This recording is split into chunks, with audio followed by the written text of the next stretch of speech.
दोस्तों शिक्षक भर्ती का फॉर्म भरा जा रहा है और पेपर 1 और 2 में काफ़ी छात्रों को कन्फ्यूजन हो रहा है। तो मैं आप सभी को बता दूं दोस्तों, पेपर 1 जो है आपका अपना मैट्रिक में जो भी आपका लैंग्वेज है और इन लैंग्वेजों में से में कोई भी है आपके पास, जैसे इंग्लिश, हिंदी, संस्कृत, तो कोई एक चूज़ कर लीजिए जो भी आपका मैट्रिक में है और उसमें आपका क्वालिफाइंग मार्क्स लाना है। ये क्वालिफाइंग एग्ज़ाम है। पेपर 2 है दोस्तों, इसमें आपका जो क्षेत्रीय लैंग्वेज है वो रखिए, जो रखना है वो रख सकते हो, ठीक है। ऐसा यहाँ पर नहीं लिखा हुआ है कि आपका जेटेट में जो पेपर 2 था वही रखना है, लेकिन हाँ जेटेट पेपर 2 जो था वही रखिएगा तो आपका अच्छा रहेगा। यहाँ पर काफ़ी छात्र कमेंट भी करेंगे कि मगही भोजपुरी का नाम नहीं है, तो दोस्तों उसके बारे तो यहाँ पर एडवर्टीजमेंट में भी ये नहीं लिखा है कि मगही भोजपुरी वाले क्या रखें।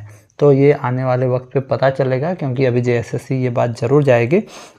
दोस्तों आपका मेन जो है, मेन इस फॉर्म को भरने के बाद जो मांगा जाएगा वो मेन है। मैं आपको दिखाता हूँ कौन मेन है। मेन है आपका, आगे मैं अभी बताता हूँ। देखिए दोस्तों, इतना करने के बाद, पूरा फॉर्म भरने के बाद आपको ऑप्शन मिलेगा कि सब्जेक्ट्स अपीयर इन जेटेट। आपका जेटेट में जो भी कॉम्बिनेशन था वही लीजिएगा। मान लीजिए आप कुड़माली लेके पास किए हो लैंग्वेज टीचर का, तो आप कुड़माली दीजिए, ठीक है। और मान लीजिए अगर आप हिंदी रखे हो तो लैंग्वेज, मान लीजिए आपका हिंदी से बीएड किए होंगे तो आप हिंदी से ही पास किए होंगे जेटेट। कहने का मतलब है हिंदी लेके आप पढ़े होंगे, यानी लैंग्वेज टीचर बनना चाहते होंगे। जैसे मान लो सोशल साइंस कॉम्बिनेशन किसका होगा, जो हिस्ट्री रखा होगा उसका होगा, और ज्योग्राफी रखा होगा उसका भी सोशल साइंस ही होगा, तो सोशल साइंस का कॉम्बिनेशन हो गया।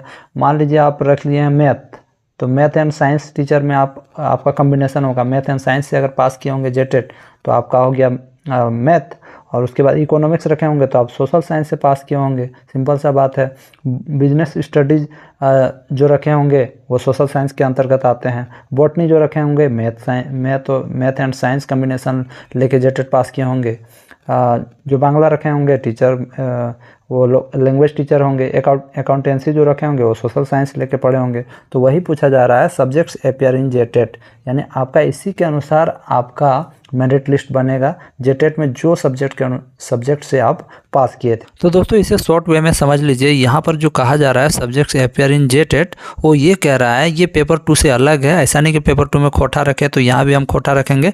ये आपका जो जेटेट जिस कॉम्बिनेशन से पास किया, आपका रिजल्ट देखिए जेटेट का, उसमें क्या लिखा है। सबसे पहले देखिए, अगर आपने उसको सोशल स्टडी से पास किया है तो यहाँ सोशल स्टडी दीजिए, ठीक है। अगर आपने मैथ साइंस से पास किया है तो मैथ साइंस दीजिए। अगर आपने लैंग्वेज टीचर से पास किया है तो लैंग्वेज टीचर का यहाँ पर दीजिए, क्योंकि दोस्तों ये 3 पार्ट में डिवाइड था, लैंग्वेज टीचर, सोशल साइंस और मैथ एंड साइंस। तो मैथ और साइंस में जो आते हैं वो तो यहाँ पर दिखाई रहा है, और यहाँ पर सोशल स्टडीज में जो भी आते हैं वो भी तो दिखाई रहा है। लैंग्वेज टीचर में जो भी आते हैं वही दिखाई दे रहा है। पेपर 2 अलग है और ये अलग है, इस बात को ध्यान दें।